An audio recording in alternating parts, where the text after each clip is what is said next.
Les gaz vecteurs les plus utilisés en chromatographie en phase gazeuse sont le- l'hélium, l'azote ou bien l'argon. On a un autre gaz qui était aussi très utilisé qui est l'hydrogène. Mais maintenant on l'utilise de moins en moins car c'est un gaz hautement inflammable.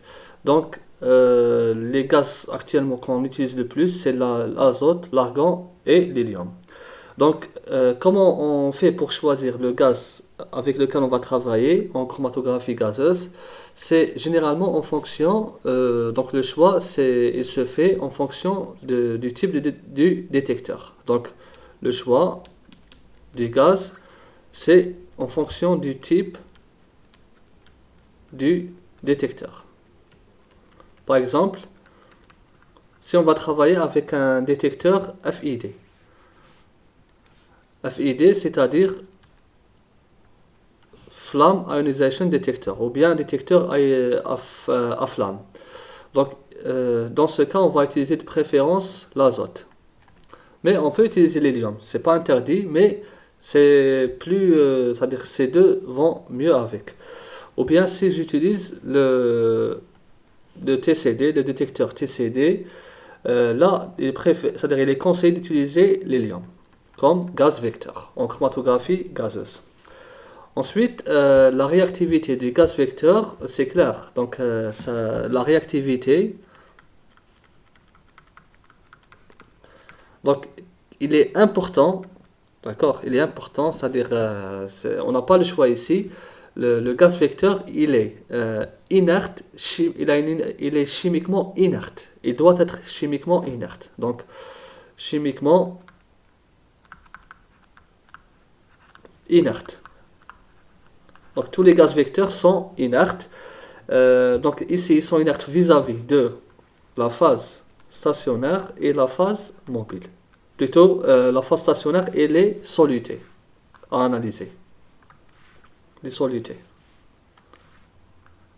Donc, le gaz vecteur ne doit pas réagir avec la phase stationnaire et ne doit pas réagir avec les solutés. C'est important. C'est-à-dire là, il faut que le gaz vecteur utilisé soit juste utilisé comme un transporteur, mais ne doit pas réagir avec l'un de ces deux.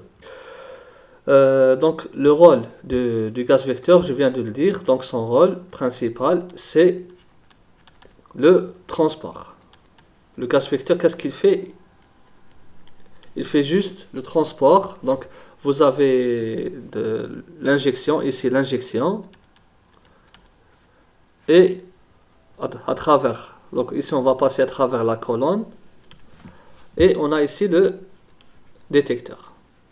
Donc qu'est-ce qui fait le gaz? Il va juste transporter les solutés à travers la colonne pour les emmener vers le détecteur. C'est tout. Donc le gaz, son rôle, c'est de transporter les solutés à séparer à travers le circuit chromatographique, c'est-à-dire de l'injecteur jusqu'au détecteur. C'est ça le rôle principal du gaz vecteur. Sinon, est-ce qu'il a un impact sur la chromatographie? Donc, le gaz vecteur, selon la littérature, le gaz vecteur, il n'affecte pas. Donc, il n'a aucun effet sur la séparation.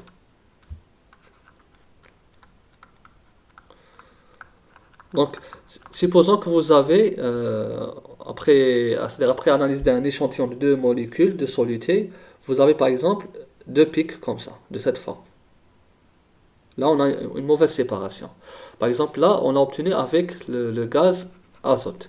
Si, qu'est-ce que je vais dire? Je vais changer de gaz. C'est-à-dire, je vais changer de gaz, je vais vers l'hélium. Est-ce que l'hélium va pouvoir me séparer ces deux? La réponse est non. Donc, avec l'hélium aussi, on va obtenir ce type de pic. D'accord? Donc, généralement, le gaz vecteur n'a pas d'effet sur l'efficacité, et plutôt sur la séparation. Par contre, sur l'efficacité de la colonne, il a une influence. Donc l'efficacité de la colonne, elle dépend du gaz vecteur. On sait aussi, C'est-à-dire le gaz vecteur, il peut affecter l'efficacité. C'est-à-dire qu'est-ce qui peut aussi affecter l'efficacité de la colonne? C'est la longueur aussi. La longueur et l'épaisseur des films, c'est-à-dire c'est l'épaisseur de la phase stationnaire. L'épaisseur de la phase stationnaire. Mais ce qui m'importe ici, c'est le gaz vecteur. Donc, je sais que le gaz vecteur, il peut affecter l'efficacité de la colonne. On va voir ça après avec la courbe de Von Dieter.